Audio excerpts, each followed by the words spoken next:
मुझे पता है नया पाने की चाहत में पुराना छूट जाता है, नया पाने की चाहत में पुराना छूट जाता है। तुझे अपनाऊं तो मुझसे जमाना रूठ जाता है। मोहब्बत पढ़ने लिखने में बहुत आसान है, लेकिन मोहब्बत को निभाने में पसीना छूट जाता है। उन्हीं को कातिल कहेगी दुनिया, हमारा ही कत्लेआम होगा। हम ही को कातिल कहेगी दुनिया, हमारा ही कत्लेआम होगा। हम ही कुएं खोदते फिरेंगे, हम ही पे पानी हराम होगा। नहीं, ऐसा नहीं होगा, कभी ऐसा नहीं होगा। कभी ईमान का कुरान का सौदा नहीं होगा। हमें तुम कत्ल कर दो शौक से मंजूर है, लेकिन शरीयत के किसी मुद्दे पे समझौता नहीं होगा कि हम आतिशे सोजा में भी हक बात कहेंगे, कुंदन की तरह दहर में ताबिंदा रहेंगे। तारीख बताती है कि हर दौरे सितम में हम जिंदा थे, हम जिंदा हैं, हम आंखों के सामने हजारों की तादाद में, लाखों की तादाद में। अब थोड़ी देर आप लोग बैठ जाएं, जितना इंतजाम आपने कर लिया थोड़ी देर बैठ जाएं। मुझे इनसे बात करने, मैं आपसे भी गुजारिश करूंगा थोड़ी देर। ये सैकड़ों किलोमीटर से आए हुए लोग धूप में, धूप की शिद्दत में खड़े हैं, तो इनकी मौजूदगी को सलाम। मुझे पता है नया पाने की चाहत में पुराना छूट जाता है, नया पाने की चाहत में पुराना छूट जाता है।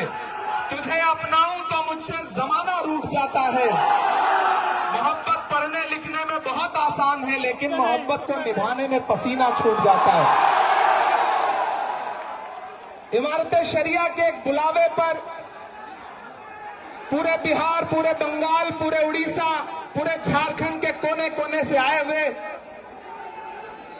अपने हमउम्र साथियों को, अपने बुजुर्गों को सलाम करता हूं। अगली थोड़ी देर आपसे मुखातिब रहना चाहता हूं। दिल्ली में बैठी हुई सरकार एक बिल लेकर के आई है, वक्फ अमेंडमेंट एक्ट। हम ही को कातिल कहेगी दुनिया, हमारा ही कत्लेआम होगा। हम ही को कातिल कहेगी दुनिया, हमारा ही कत्लेआम होगा। हम ही कुएं खोदते फिरेंगे, हम ही पे पानी हराम होगा। हमारे आबाओ अजदाद की दान की हुई जमीनें दिल्ली में बैठी हुई सरकार, दिल्ली का हाकिम लूट करके अपने धन्ना से दोस्तों को देना चाहता है। इसलिए यह बिल लेकर के आया गया है। पूरे मुल्क में इस बिल के खिलाफ एहतजाज हो रहा है।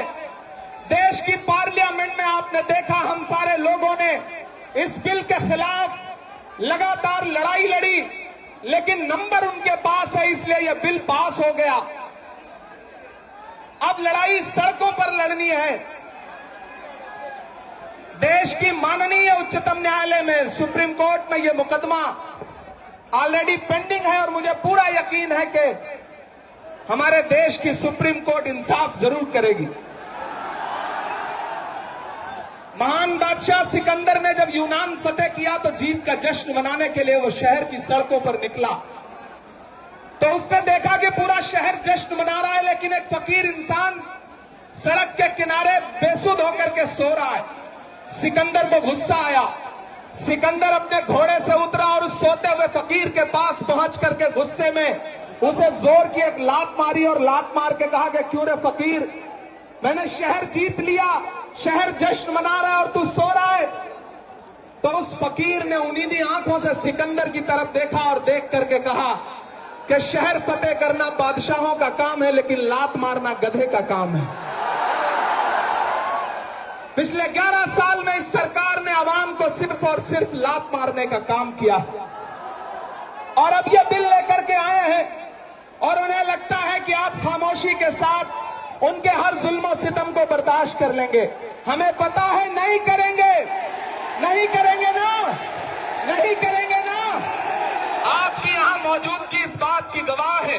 मुझे पता है धूप बहुत ज्यादा है, इसलिए हजारों की तादाद में लोग दरख्तों के नीचे किनारे बैठे हुए हैं, वो बीच में नहीं आए। लेकिन फिर भी आज पूरा पटना, पूरा बिहार जाम हो चुका है। लोग लाखों की तादाद में घर से निकल करके आए हैं।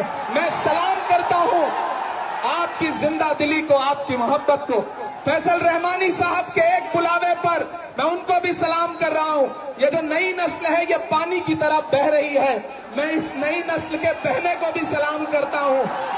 बहुत तकरीर नहीं करनी है, बस इतना कहना है कि नहीं, ऐसा नहीं होगा, कभी ऐसा नहीं होगा, कभी ईमान का कुरान का सौदा नहीं होगा।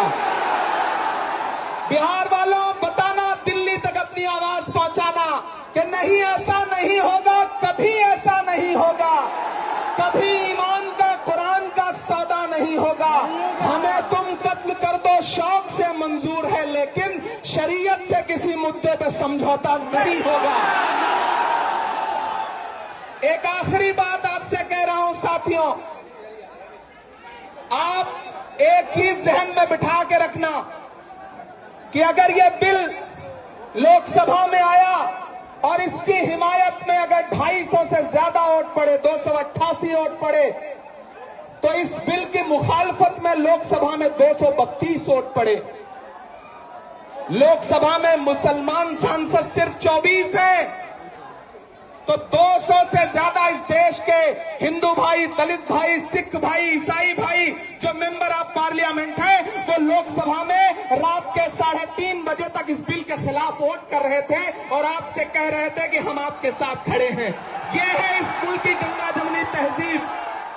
यह जो लहराता हुआ तिरंगा है, इस तिरंगे में जो आपका रंग है और जो उसके ऊपर अमन का रंग है, भाईचारे का रंग है, उसके ऊपर भी जो रंग है, ये तीनों रंग मिलकर कह रहे हैं कि ये मुल्क नरेंद्र मोदी जी की जागीर नहीं है, ये मुल्क हिंदुस्तान के हर इंसान का है, हर इंसान का है।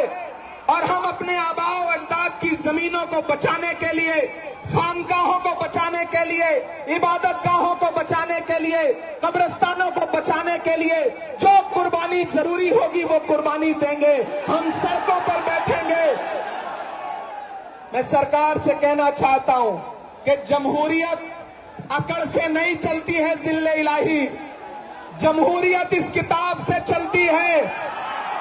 यह जो संविधान है जिसे डॉक्टर बाबा साहब अंबेडकर ने अपने खून पसीने से लिखा था, इस किताब से मुल्क चलेगा, किसी की अकड़ और जिद से नहीं चलेगा। नरेंद्र मोदी जी, आपको यह समझना पड़ेगा कि आप हमारी हिमायत में जो बिल लेके आए हैं, हमें पता है वो हमारी हिमायत नहीं बल्कि हमें बर्बादी का सामान लेकर के आए हैं। आपकी साजिश हम समझते हैं, आपकी मंशा हम समझते हैं और हम इस बिल के खिलाफ खड़े हैं। आज यहाँ पटना के ऐतिहासिक गांधी मैदान में बस इतना कह के जा रहा हूं, वक्त बहुत कम है, बोलने वाले बहुत ज्यादा हैं। बस इतना कह के जा रहा हूं कि हम आतिशे सोजा में भी हक बात कहेंगे, कुंदन की तरह दहर में ताबिंदा रहेंगे। तारीख बताती है कि हर दौरे सितम में हम जिंदा थे, हम जिंदा हैं, हम जिंदा रहेंगे।